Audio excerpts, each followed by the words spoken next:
What's going on, guys? Just got back from Doctor Strange and the Multiverse of Madness. I will do my best to give a non-spoiler review first, and then I'll let you know when the spoiler review starts. Uh, the best way I can describe it as, it's definitely a Sam Raimi movie. That's not a knock on anything at all. It was a crazy. Definitely the Multiverse of Madness. Just nonstop, very fast paced movie. It works completely for it in my belief. But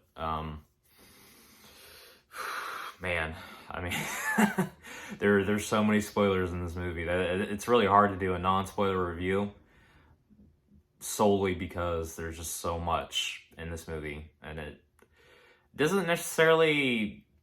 It kind of sets up the future Marvel MCU stuff, but not really. It's kind of its own thing.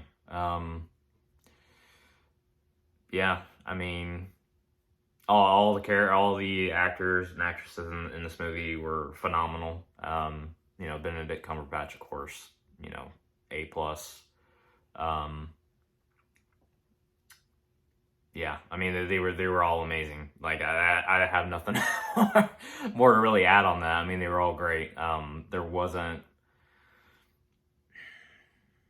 Yeah, other than the one guy who I will not name, who, because this is a non-spoiler review, he didn't even speak. So there's only so much acting that you can do with that. So he was still great, but um, but yeah. If I had to rate it out of 10, 7.5 out of 10, definitely go see the movie.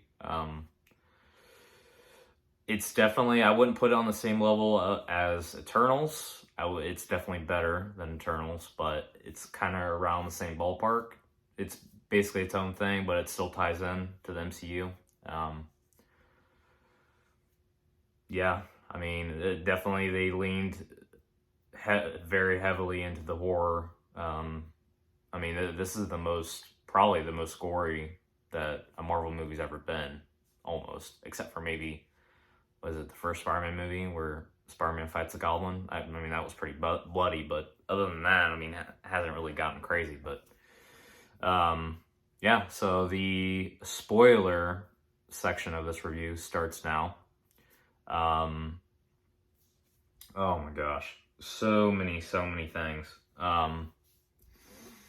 So the movie starts off with, an alternate Doctor Strange from another universe who is trying to help this girl who's basically unknown at this point. She'd never been introduced before into the MCU.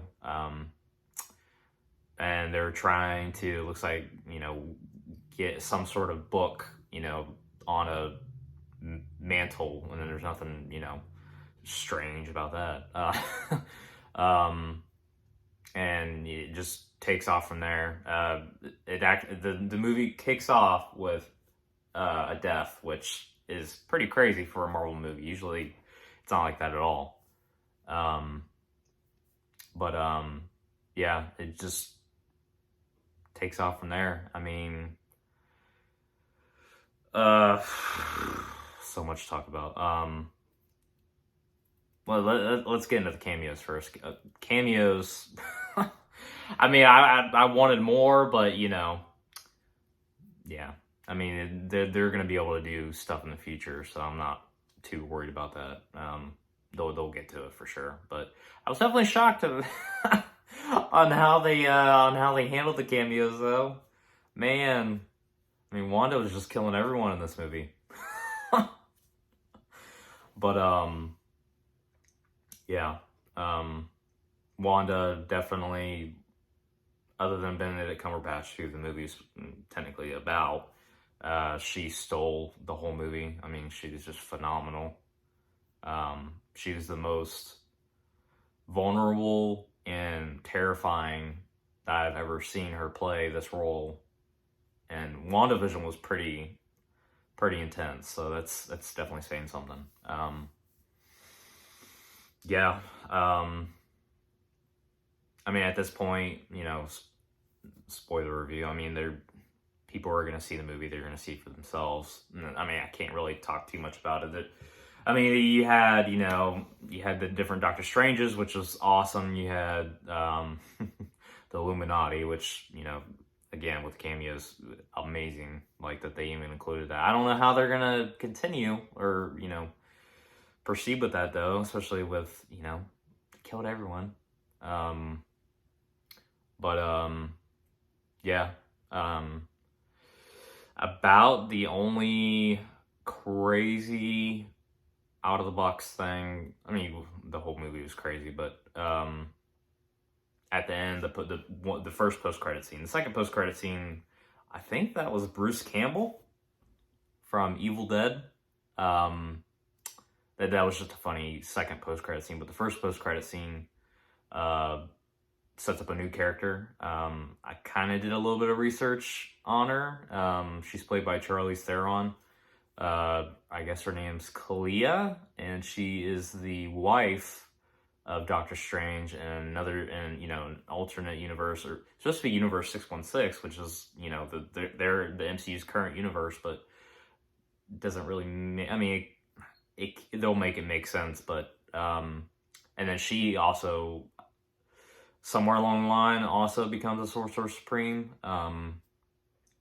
But in that post-credit scene, she comes to either Sinister Strange or our Strange to help her fix an incursion that apparently he caused, I guess.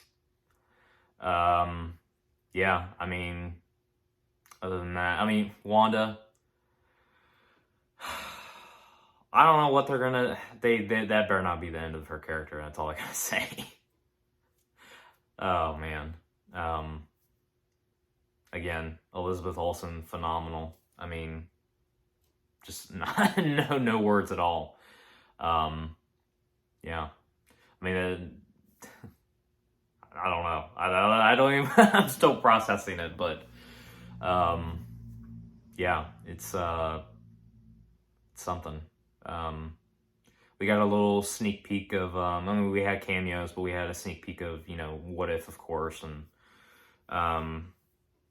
in the trailer, everyone, at least from what I saw, trailer reactions and whatnot, everyone thought that they saw, zombie Wanda, and then we definitely saw zombie Strange, but, so they were major hinting at, the zombie horror part of the MCU that hopefully they go ham on, because I mean, why not? I mean, it'd be pretty awesome.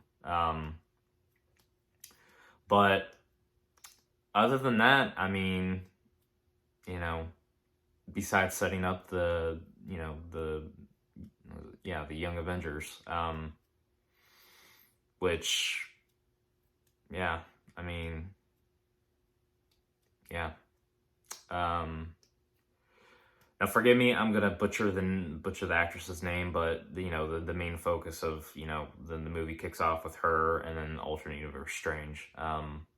She was phenomenal throughout the whole movie, and one of my many gripes about the movie was, I read, or I watched reviews and kind of read some reviews before I even watched the movie itself, and a lot of people claimed it was woke solely because she had same-sex parents. I'm like, okay, it's 21st century. I mean, you're gonna see that stuff on screen because that's real life. It may not be what you like, but it is what it is. It's where we live in, so it didn't really matter how you feel about it. What's done is done. So, yeah. This is my first ever movie review reaction. I think I'm gonna close it off because looks like I'm about to hit 10 minutes here. So I think that's, yeah.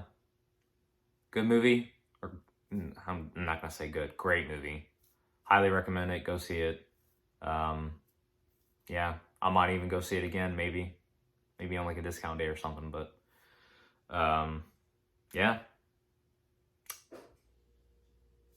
Signing off.